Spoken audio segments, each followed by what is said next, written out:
pour mon matériau qui est ici, ce que je vais faire, c'est que je vais essayer de prendre un truc genre style, genre de choses là, vous voyez.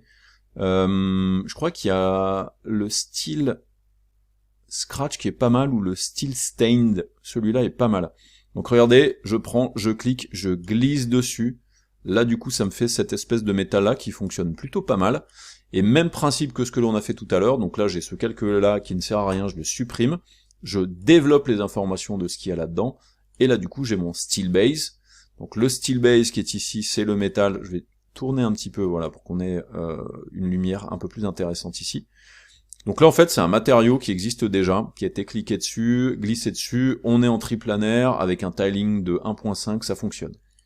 Là le dirt, j'ai un masque, j'ai ici un dirt sur lequel je vais pouvoir, donc un générateur de dirt que je vais pouvoir gérer, donc je vais pouvoir gérer le dirt level, ici, le dirt contrast, est-ce qu'on est en triplanaire ou pas en cliquant là-dessus, donc triplanaire c'est pas mal, et ensuite le blending contrast que je vais pouvoir bouger, la quantité de grunge, vous voyez, peut me permettre de faire un truc un petit peu plus exagéré, l'échelle du grunge, et le edge masking qui va me permettre de masquer un petit peu les effets sur les bords de votre géométrie. Donc, clairement celui-là je trouve qu'il est pas si mal. Après il y a un sharpen par-dessus, qui est tout simplement un générateur supplémentaire ici, donc on va le laisser tel quel. Donc là je pense que c'est plutôt pas mal, ça ressemble un petit peu à ce que l'on voulait avoir, hein, il n'y a pas de souci. Après on pourrait rajouter encore des trucs, hein, faire des décals, etc., mais on va le laisser tel quel. Si par exemple vous voulez donner peut-être des couleurs un petit peu différentes sur certaines zones, par exemple faire en sorte que les attaches ici soient peut-être un petit peu différentes, je vous donne un truc. Je vais par exemple aller faire un tour donc sur mon gunmetal, le texture set ici qui me permet de sélectionner la géométrie ici et donc d'avoir la liste de tous ces éléments là. Et moi ce que j'aimerais faire c'est lui donner en fait une base de couleurs différente. Je vais aller dans les matériaux de base, je vais aller chercher le steel painted ici, et je veux aller glisser le steel painted sur mes attaches uniquement. Pour le faire, ce que je vais faire, c'est que je vais le glisser en appuyant sur CTRL.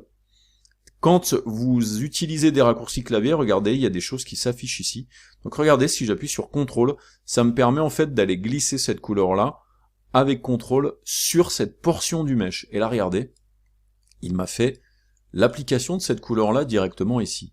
Et en fait, ce que je veux faire, c'est ce steel painted, je vais venir le mettre en intermédiaire ici dans les calques. Comme ça, là, maintenant, il est par-dessus. C'est pas exactement cette couleur-là que je voudrais. Moi, je vais venir sélectionner le calque ici. Et là, la couleur, je vais peut-être lui mettre un truc un petit peu plus dans les gris foncés, un truc dans ce genre-là. Comme ça, ça me permet d'avoir une autre couleur.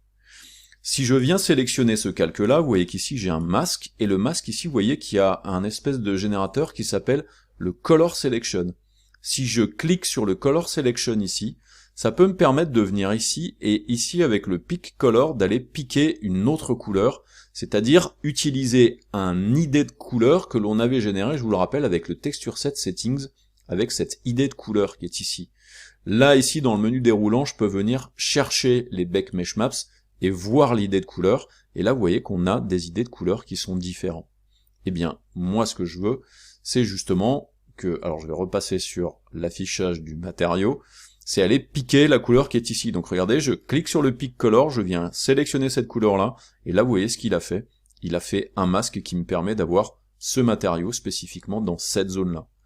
Si par exemple vous vouliez faire la même chose pour le joint, c'est-à-dire mettre ce matériau-là, pourquoi pas refaire un Pick Color et aller piquer cette couleur-là, et là du coup ça me permet d'avoir un joint qui a le même matériau de ce steel painted qui est présent ici. Donc ça, c'est des petites choses qui sont super pratiques à utiliser quand vous faites vos peintures. Là, on a fini pour ce qui se passe au niveau des textures, de ce que l'on veut faire dans Painter. Maintenant, il va falloir exporter tout ça pour pouvoir le ramener dans 3ds Max. Donc on voit ça tout de suite dans la leçon suivante.